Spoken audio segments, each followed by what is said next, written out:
Yes.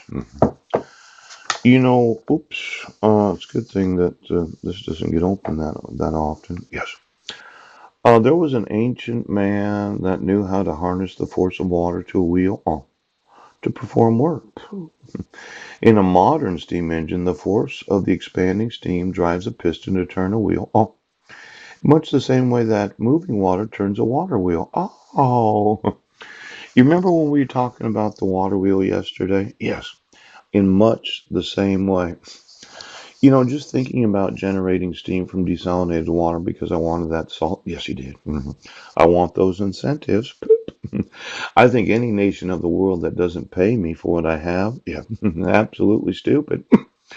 Now, let's say, okay, during the cooling down process, if you heated up the desalinated water, yes, to about 3,000 degrees, there's a possibility that when it gets to a temperature around, 1,000 to 1,500 degrees, yeah, it might be better to put that into one of these water wheels. No, piston. Yeah.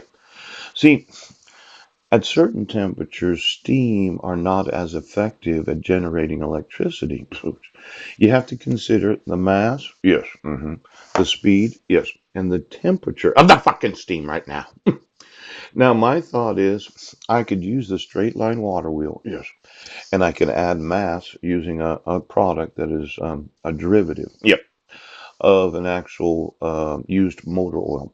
You take out all the flammable parts, you just leave the petroleum part that regels itself. Yes. And instead of waiting until it's room temperature water, is it possible to separate? Yes. The steam from the mass producing product that's added to it so it can be reused a million times. Yes. So that the steam goes into a piston, and the steam engine expanding the water drives a piston to turn a wheel so as to produce electricity. Now let's say you got it down to maybe 500 to 1,000 degrees steam. Yes. And you decided to build this a piston out of recycled garbage. Yes.